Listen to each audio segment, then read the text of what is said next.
to you live on Black Street TV. I have all these music now. Okay. All right.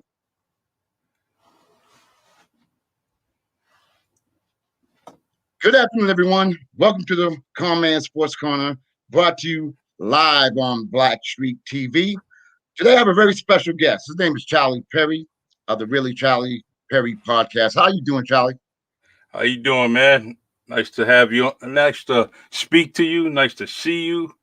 Glad to be here, man. Well, I'm honored and privileged to have you on the show. You know, people who are watching and listening, you know, they have that comedy show. Everybody loves Raymond. Well, Yep. You know something? Everybody loves Charlie. You know, for those folks who are watching and listening, you know, I've known Charlie for so long, and it's very rare that you come across people who make such an impact on your life and make an impact on other people's lives. And Charlie, you are just one of them people, and you know it. I'm trying, brother. I'm trying, man. Sometimes the folks that raise you put you in a great position to do things that you do, and I just gotta, and especially God put me in a good place, man. That's awesome. That is awesome.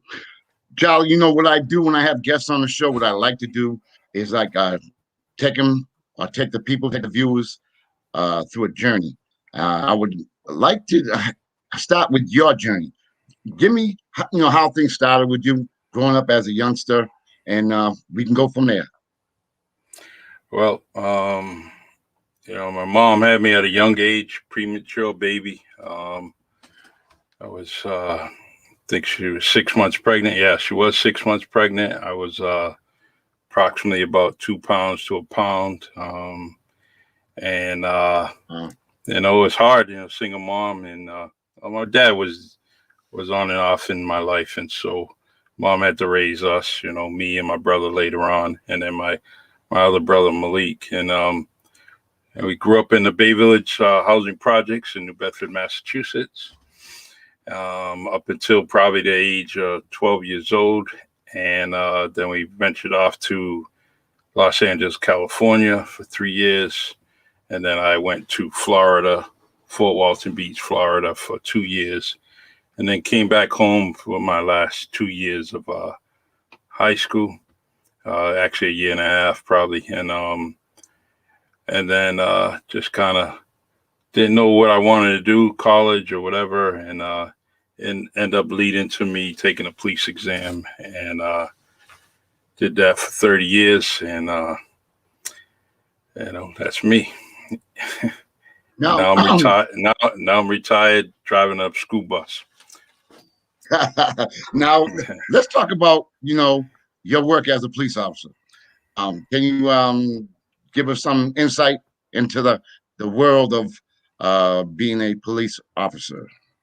Well, you got to have a lot of stamina. You definitely it's not a job you can just take. It's not like the job around the corner. It's definitely something that you have to really think about. You got to maintain a lot of common sense, got to maintain your training. And some people don't really understand that when they're trying to go for the job. And they usually don't last too long, only because they just don't have the stamina to take on a job and a responsibility like that. At any point you can take away someone's liberty. And that's the power of the shield, and you don't take it lightly, and I never did. I was always trying to be a people person, with some authority, if I needed to, but in most cases I was just trying to be a good officer. And so when anyone thinking about doing the job, it's definitely much different than when I came on, but it still requires a lot of stamina. You have to deal with a lot of things, and you got to have some empathy for people that you're dealing with, and understand that life has good, bad, and ugly in it, and you got to absorb all that.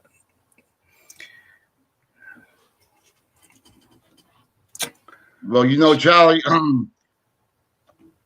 you, you was regarded as one of the best police officers ever come out of New Bedford, and I'm sure the people in New Bedford are real proud of you as well as I am. But then you were a police officer. You delved into the world of coaching basketball. Can you tell us a little bit about that? Well, it all started with, just coaching period started. Yeah, I can hear you. Can you hear me? Yep. Yes, sir. Me? Yeah. All right. So it started, with guys like Rudy Bulger, Senior, Tony Esteves, John Gonzalez, Joe Lopes, and those guys got me into coaching Pop Warner football. And once I got there on the field, I just fell in love with it. And which it led to, guys like Ronnie Magnet talking to me, asked me if I wanted to coach, a little league team with him. Basketball, met some great kids, and now they're adults with their own families. And later on, ventured off to high school level at New Bedford High School in New Bedford, Mass, and also Bishop Stang High School, alma mater, and coached there for 2 years, and I love that experience. Yes, JV. About Stang. Great school, great people. That was awesome, man. You did a great job coaching as well. Yes. And then, as I recall, you delved. Now you went. Okay, you went to the police academy. You did the police for 30 years. You then went to coaching. You did that for a while. You was great at both things. Then, thank you. You decided to run for mayor. Yes. What made you decide to run for mayor of New Bedford? Well, sometimes, people piss you off, That was the bottom line, that was the main goal. People piss.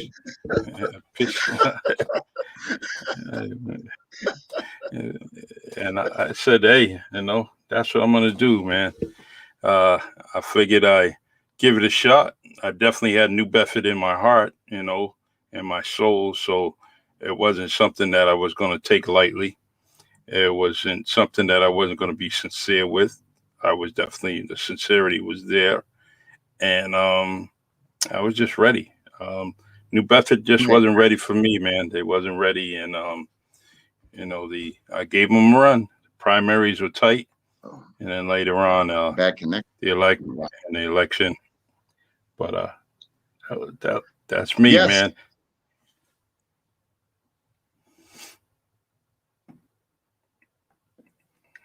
So, and as everyone knew, you came very close. And it was great having one running for public office and such a big office. And you carried and conducted yourself very, very well. Now, after that, I don't know, I guess you retired and you wanted to find something that sparked some interest in you. Let's talk about that. Well, after retiring, I was just basically trying to do a lot of things and, dibble dabbled with a few things. But the one thing that I truly like, and what I'm doing is the podcasting, on a Really Charlie podcast. I like hosting it. I like meeting people. Like I could still interact with people, still talk to people. And that's the good thing about it. I'm meeting people all over the country. And we're just kind of talking, and it's really good. Me personally, I just want to get people on there to really tell their story, and whether it's educational, inspirational, and just get them on to highlight themselves or highlight what they're doing, just to push the next person that, hey, you can achieve what I achieved. You can, further pursue, an education, a career, and whatever it may be. So, but podcasting is definitely something I like, and I got inspired through guys like you, Brian Magnet. We got we got the Wind Down podcast with Berto Carter and Crystal Lister and all them people. They just kind of got me inspired, and I was like, yeah, that's what I want to do. I want to do that. And in the beginning of your stages, when you started doing, you and Brian started doing it, you would tell me, "Hey, come on the show, come on the show." A little reluctant. Nope. Yeah. And but that was that's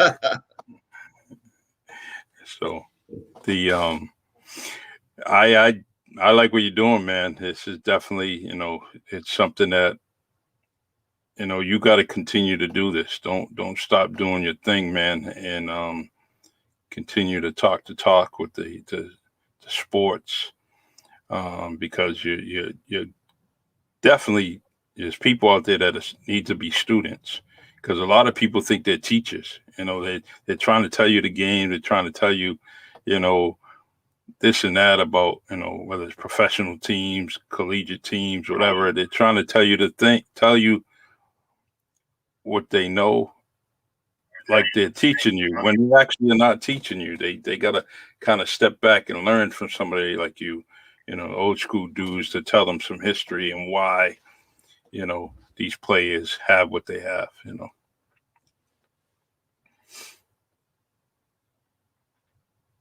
I truly appreciate it. But, I want to get back to the Really Charlie podcast, because you do things, yup, encompasses so much. You do sports, the arts, do people who come on and give medical information, do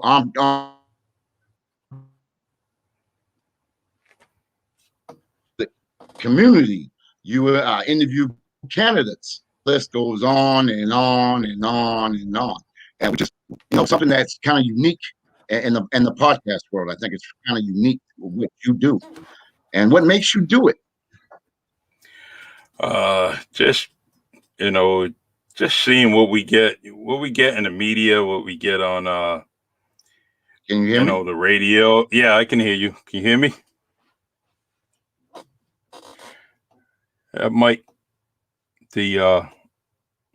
what we get in the local news media and the radio, it's just something that we need to we really need to change it up, and get the better. I want to say not the better stories, but the more interesting stories, where you sit down with someone and you allow them to have a conversation with you, and then have a conversation with people on social media, whether it be the different platforms that we're all set up on. And that's what I try to do, is just have a conversation that leads to other conversations, or just being inspirational. And I think podcast does that. I mean, I'm at the point right now where I'm not listening to radio to listen to the music. I'm actually on different podcasts throughout the day and night, and just listening to them, kind of listening and learning,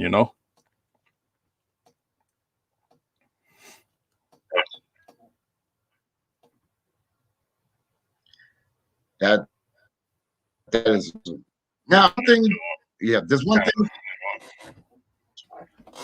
one thing, Charlie, that you haven't spoken about, is that your gift for poetry and your writing.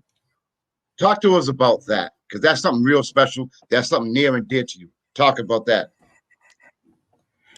Well, poetry is just, it's definitely, it's something that allows me to vent, and get things out in my head, or things that I might observe, or whatever it may be. It's just it's a good vent for me, and I just love writing. Every day I'm trying to write something, and it turned out, and it was a time probably around 2008. I mean, I've been writing since high school, but around 2008, I know a teacher from Keith Middle School, Al Karen, kind of triggered that ambition, that inspiration to start writing again. And and so as he did that, over the years, it led to me writing about 15 books. And I love it. I love it. I love doing it.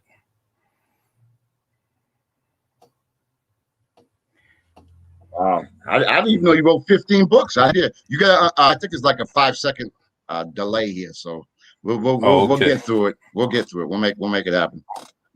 But, Right.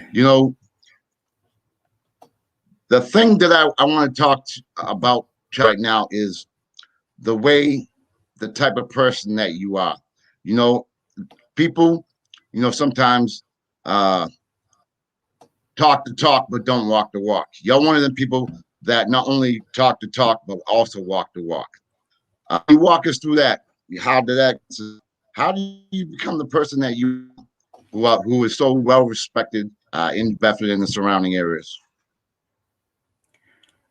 Well, I try to practice what I preach. It's very, very important because, I'm my worst critic. I'm the one that's going to criticize myself the most, as far as what I'm doing.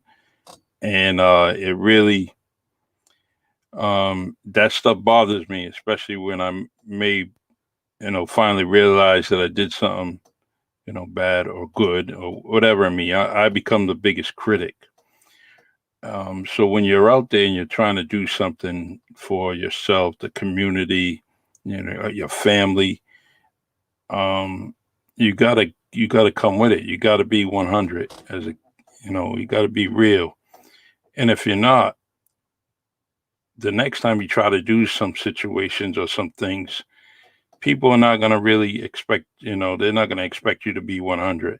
So if you kind of continue with that routine and being 100 and showing the community that you're of good character, they're going to keep coming. They're going to keep supporting you. They're going to keep on maybe even asking you to do things. So as long as as long as I maintain that and keep critiquing my own self, I'm going to be all right. And but it goes with a lot of pride too. I have personal pride, but I also have community pride. The community pride is real important to me. And so when I'm doing things, I really dig down and try to make sure that I'm representing, correctly.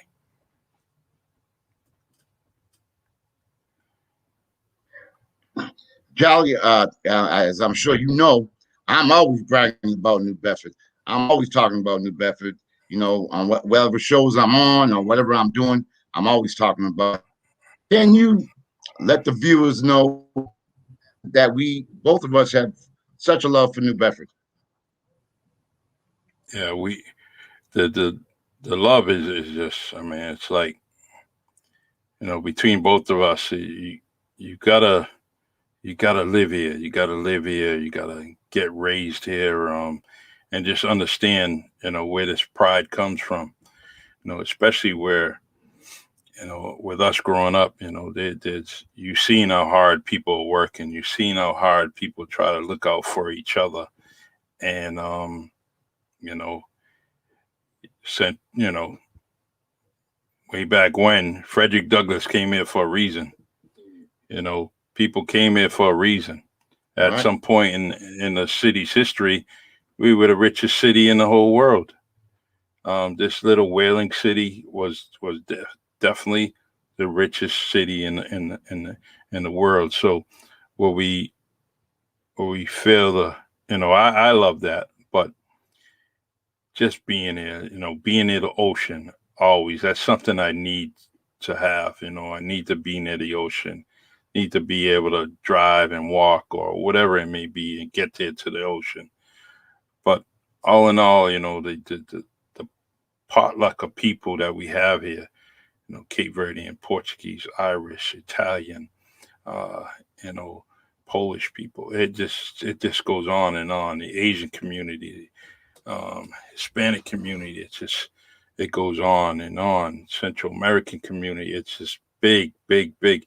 You you can go in all parts of the city and you're going to see a mixture of those people.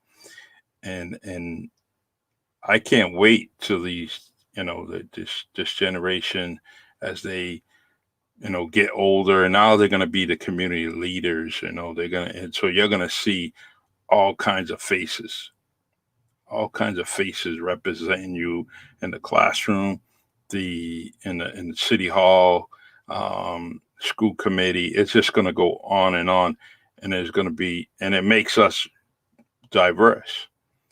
I mean, we already think we're diverse, but later on, I think the diversity is just going to be unbelievable. And then we can't forget we have a huge gay community that are doing great things, for us. So, and I try to make sure that they get spoken for, because they're definitely doing a lot of good things for us, And 100%. Now, I believe that a lot of the podcasters have been have shined a ray of light on a lot of people, because with this pandemic and the COVID, a lot of people are stuck at home and really can't do a lot of things. And I think a lot of the podcasters do a great job and try to bring some entertainment, so people don't have to just sit at home and do nothing, and they can be entertained by sports or whatever it is that be interesting. And what your podcast does, I mean, you cover the whole spectrum. And I think that's so important, especially for people who are going through some things. Your shows provide a little something for everybody. Do you know what I mean? Yeah, it's and that comes from people just listening to your listeners as they comment, and they may. You got to know your audience, and I think I'm learning. I'm trying to understand what they want on the podcast. And after this podcast, there's always another interaction, another conversation, where you may kind of text each other or chat with each other, and you say, hey, this may be a good idea for you, try this, try that, and or I may be thinking about something, and then a couple of people kind of support it and say, yeah, that's a good idea. So, you just got to know your audience, and I'm trying to know the audience as much as possible.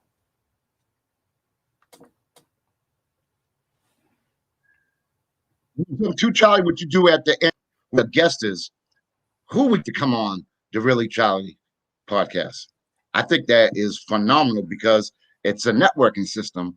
Basically, you're networking, and it's helping out so many people. That's a great idea. That is an awesome idea that you came up with. I actually,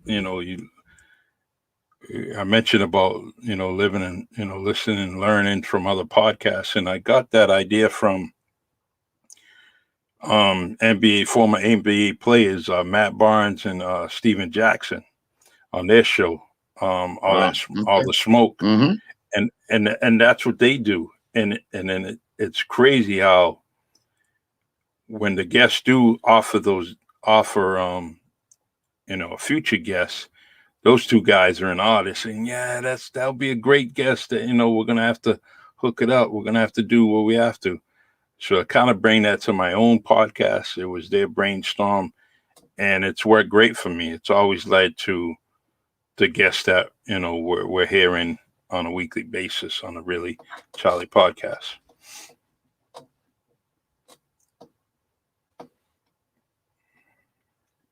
Charlie, what I want to ask you is, I'm sure we're having people who are viewing this right now. I'm sure they're very interested in what you have to say.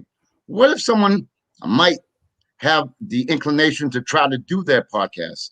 What advice would you give them? I would just give them the advice to, kind of dibble and dabble, learn, what the details are of podcasting, whether it's audio and video equipment, get to learn that. And then there's a lot of platforms out there that are basically free, like I use Anchor and Spotify, and then I could,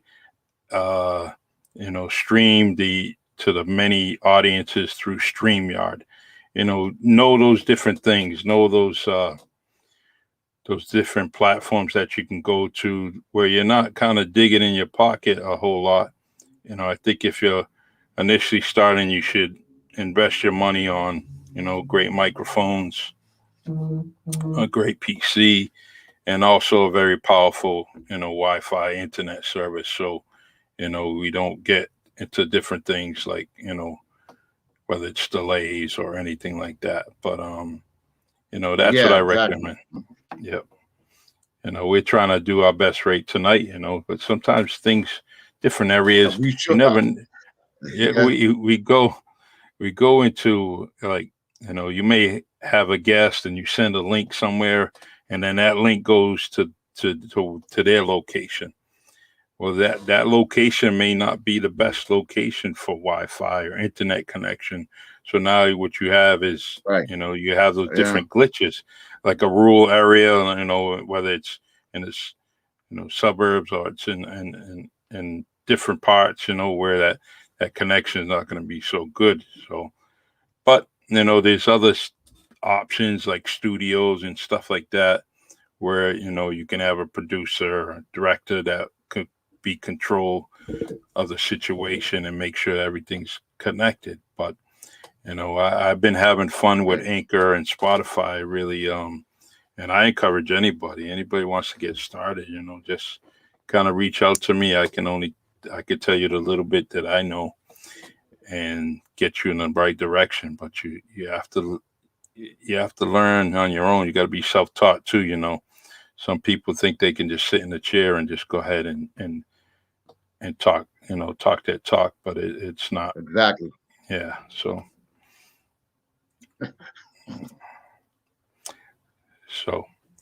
and I mean, look at you. I mean, you've had.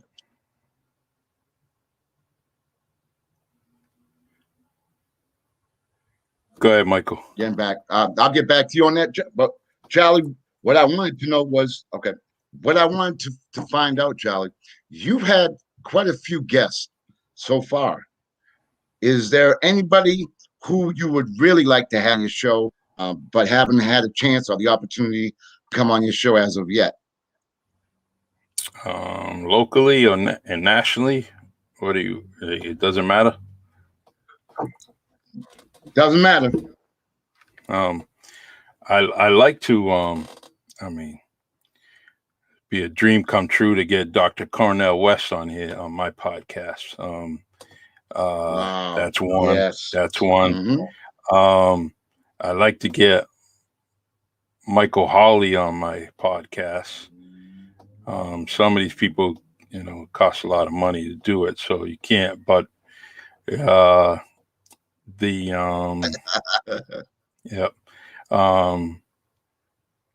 Kim Holland, I like to get Kim Holland on my show, talk about her, and for the listeners out there, viewers, Kim Holland was very key to the city of New Bedford during the riots in the 1970s here in New Bedford, and she was definitely a strong advocate, witnessed a murder, and was very crucial to the riots and the civil rights here in the city. So I like to get her on there, especially what she's done now and what she's I like to just kind of spin it, not necessarily go back to way back when. I just want to hear her, talk to her, and because the Holland family, for everyone that's out there, in New Bedford, they're a very intellectual family. That family from top to bottom has some knowledge that a lot of people don't know. So, getting her around there and just letting her kind of talk to the people, talk to the audience would be great, because she's doing things 3,000 miles away, and I just want to hear her, so I got to work on that. That is awesome. I'm still hoping to get Dick Vitale on. I don't know if I'm going to, but I'm trying to get Dick Vitale on because that's history. To me, that you can't get no better than that. Plus, it'll be funny, it'll be comical. As I told you before, he has contacted me, but I don't know what's going to happen with that. But Charlie, we got about 20 minutes. This is the Conn main, as you know. So you come on my show and you have Boston Celtics hat and a Boston Celtic sweatshirt. So I take it you're a Boston Celtic fan. Here we go. Listen, you know what? I would gladly. I would offer you this nice hat, this nice hoodie. I would love to. But I know how you are, and that Isaiah Thomas, mentality in you. I know this would be very hard for you to wear this gear. Yes.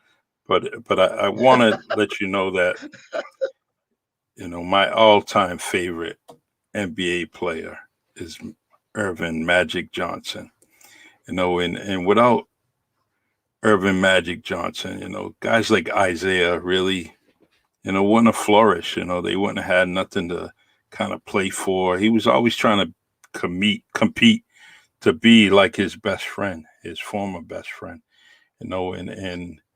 So I want you to salute Magic Johnson. You should.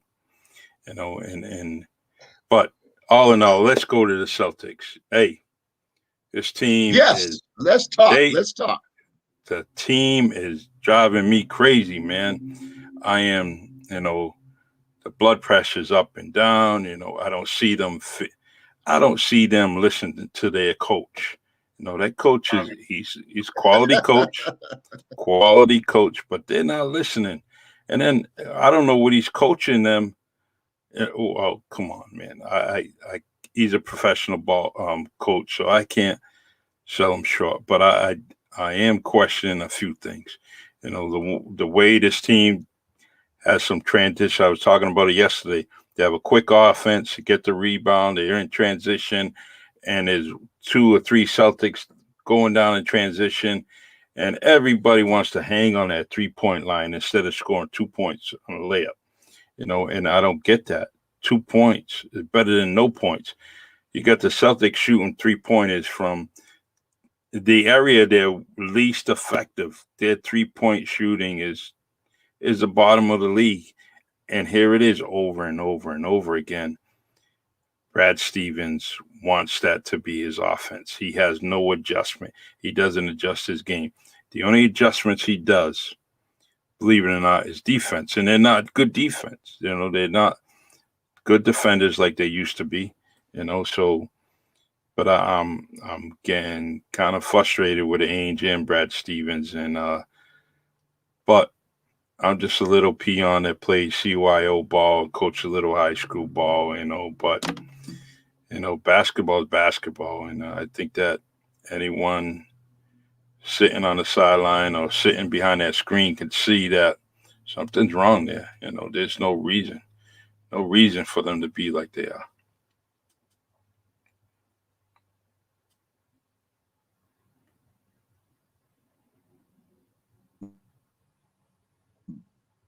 Before the trade deadline, we wanted Aaron Gordon. Are you happy with the people that they picked up? Let's see. Tristan Thompson, I like him. I mean, he's a tough dude. You're gonna need those type of dudes, even if he's coming off the bench. Definitely gonna need them. Evan Fournier, whatever way you want to pronounce it, if he lived in New Bedford, we would say Fournier. So that dude is definitely the one. I like that pickup. I like that pickup, and yes. I believe it or not, and you hear it from me, I think he's here to stay. And the only reason why I'm saying he's here to stay is because of the Gordon Hayward, mix up. And I got to believe that the dude just didn't want to be the 4th tier as far as shooting the ball. Gordon Hayward wanted to shoot the ball when the situations came. He wouldn't mind taking those shots, and he's probably proved it on the practice. While they're practicing, he proves that he's the guy that can do it. He's proved it in the game. But it seemed like Brad Stevens just wasn't going to his pupil enough. And, that's enough to get a professional ball player, frustrated and say, look, time for me to move on. And I think that was the bottom line, that Hayward just didn't want to play here more so than Danny Ainge looking to get something else, Charlie, too, the fact is he was flourishing in Charlotte. He got hurt again. Unfortunately, Gordon Hayward, I think when he was playing with the Celtics, he gave another offensive weapon, and the perimeter shooting that they kind of lack now. And, it's a shame that his injury, he's very injury prone. But as far as the Celtics are concerned, what do you think? They can't do anything now. Only thing they can do is they pick up some free agents. That's all they can do right now. They're stuck with what they have. How far do you see them going in the playoff run to the playoffs? One series and done. And the only reason why I'm saying one series, I would say no series. And the reason why I'm saying one series is because they're going to stay where they're at. They're not going to move up. They're going to stay in that bottom. They're going to stay at that bottom. Go ahead.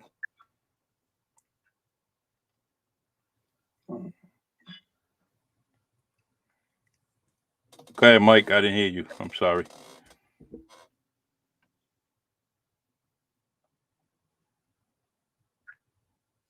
I know. I was just saying. You say one and done.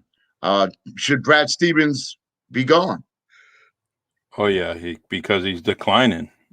So he was at his ceiling at the beginning of his career, got to the highest level he possibly could. Yep. And now it's a decline, and it's a decline with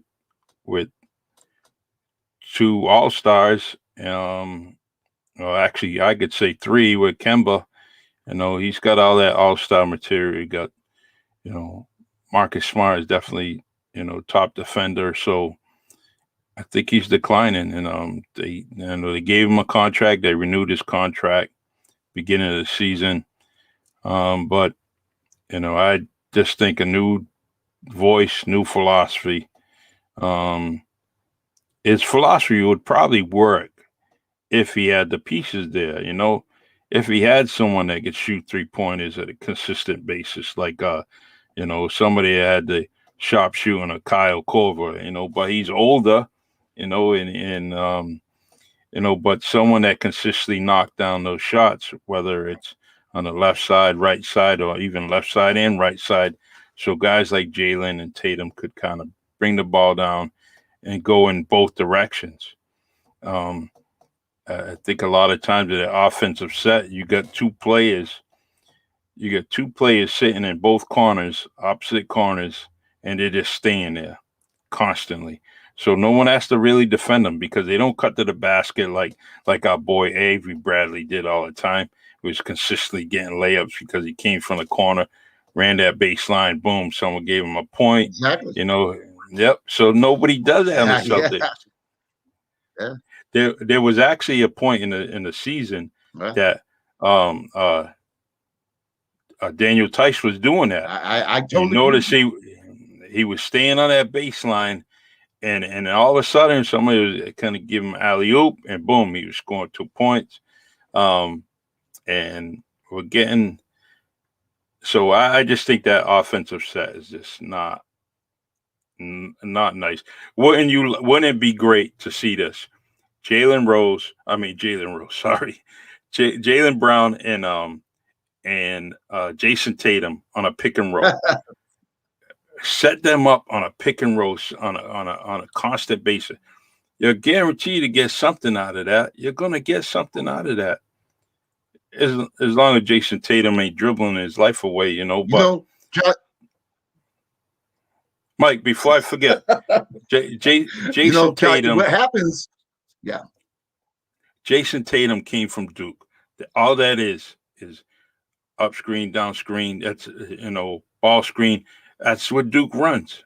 He should have it down pat. Now, Yes. if he can get that down with Jaylen Brown, man, that's nice. That's some points there. And you're right too, because with the pick and pop or the pick and roll, not only does it provide options for them to, but it provides everyone else. Because now you got to keep an eye on both of them. Because they're going to pop up and take the jump shot, or they're going to cut to the basket, and it opens up things for everybody. So true. Else. I mean, look at the people that. But I ain't going to tell them that. I don't like the Celtics, so I'm not going to. But anyway, that's what they could do. I already got you on record, man. I'm getting this. I'm sending Danny Ainge tomorrow. Said if the Conn man can say that things need to be done.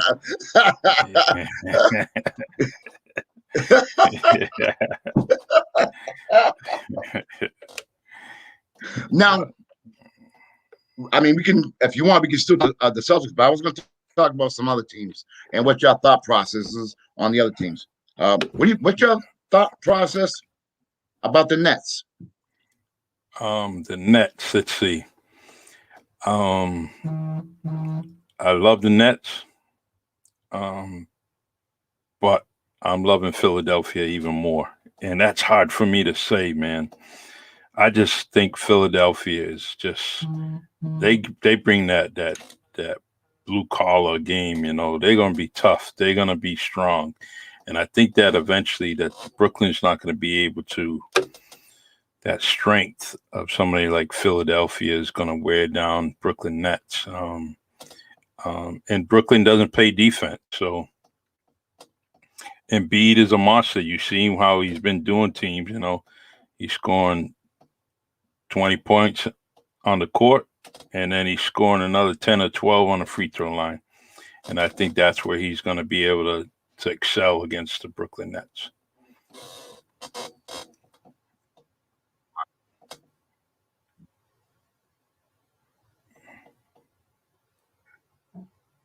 Charlie, what I see, as you know me, but I've seen the game over 50 years, and Embiid reminds me of the old school big man.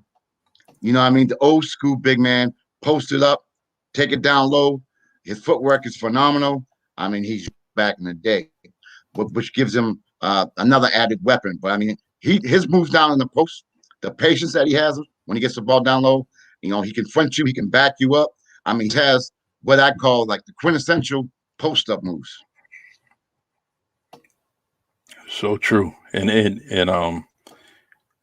got that flopping down pack, man. The referees are like, y'all referee, man, you know how it is. But he got them blowing them whistles, man, and they're not thinking he's acting. Yeah. He's definitely that part.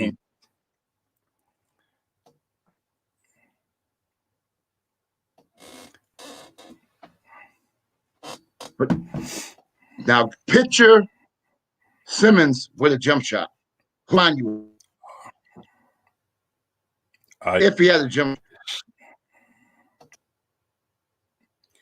That dude, Simmons is just unbelievable. The guy got the strength. He can defend. And if he can get that jump shot down, and I think that he excels in all those other aspects, defense and dribbling, and only because he doesn't have that jump shot. So he's been able to work on some other things, whether it's defense. But he's definitely he needs to speak to someone. He needs to go see Kawhi Leonard or something and talk to him about his game, practice with him a little bit so he can do a little things. I don't think anybody on his team is going to be able to teach him because they put him as the hierarchy of the Sixers. So I think in the offseason, he needs to venture off and go see some of these NBA players, and work with them, old man Reggie Miller. Go talk to him or something. Talk to Del Curry. Talk to somebody. Klay Thompson. Look at Yeah. in the offseason, he was trained. Klay was just working out with other people in the NBA. So, my boy Simmons got to do the same thing, and or he's not going to last in Philadelphia. They're gonna boo him out of the city. That's a tough city. So very tough. Now, Charlie, since you're wearing your Celtics hat and your Celtics jersey, can you speak on your former great player, Paul Pierce? Well, Paul Pierce, when Paul Pierce he's done something. He was doing something that's routine. It's no different than a bachelor party. He's having fun. He's doing all the things that, people are doing, either around the corner from him or all across the country. They're having fun. Making it rain, for the girls, and doing all those things. But what he forgot, and he had a little lapse in his judgment, and that was that he represents ESPN. And that video, just as fast as it was posted, it was all over the place. And I like to see that how many people viewed that video in the first 20 minutes, and that's where he forgot. And sometimes people think they're bigger than their employer, and that's not the case. And they let him go. So I think that there's bachelor parties all over the place doing the same type thing, video. And the only difference is that they're not working for ESPN or any of the other networks that we have. And I think he forgot about it, and he'll get another job. He'll get another job somewhere eventually. But he should live and learn, and especially being a family man that, well, I the only judgment I have is that he forgot who he works for. And if you're going to go ahead and live off your money, that you made in the NBA, and you're just going to represent Paul Pierce, then so be it. You do what you want. But when you start going to other people and say that you want to work for them, now you got to tone it down a little bit and do the right thing. Charlie, I know we don't have that much time, and I know you're a Patriots fan, but I do have a football question. I want your opinion on the Deshaun Watson situation.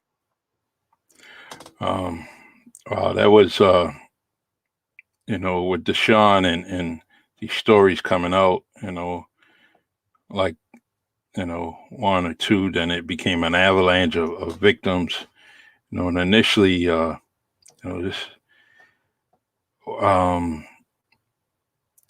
you kind of have some doubts about who's saying what about him, and you kind of say, well, I always thought that a woman's body is a treasure, and when you violate that and you do something that violates that woman,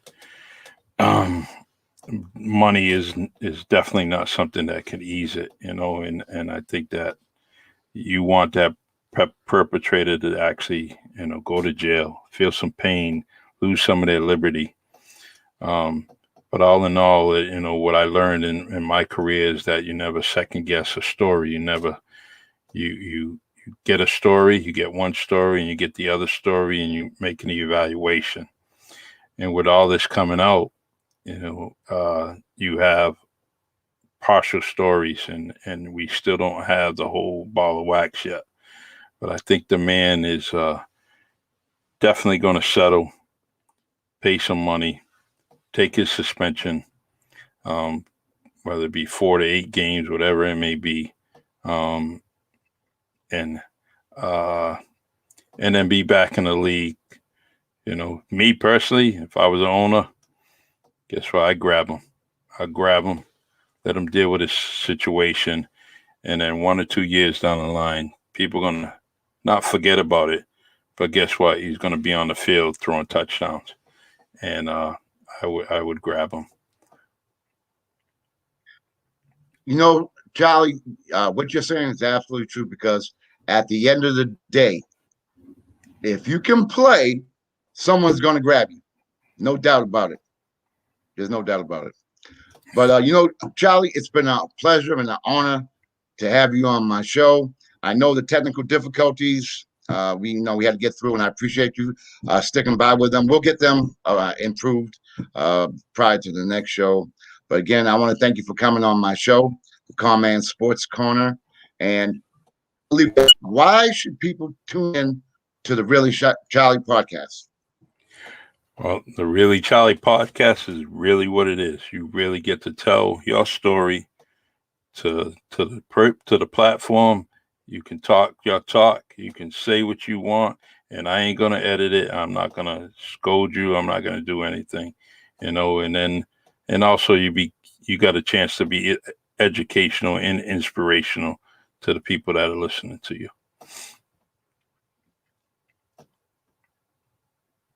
Well, John, that your podcast has grown leaps and bounds. I'm proud of you. I love you, and I hope you can come back on my show at a later date. Maybe talk about your Patriots or whatever you want to talk about.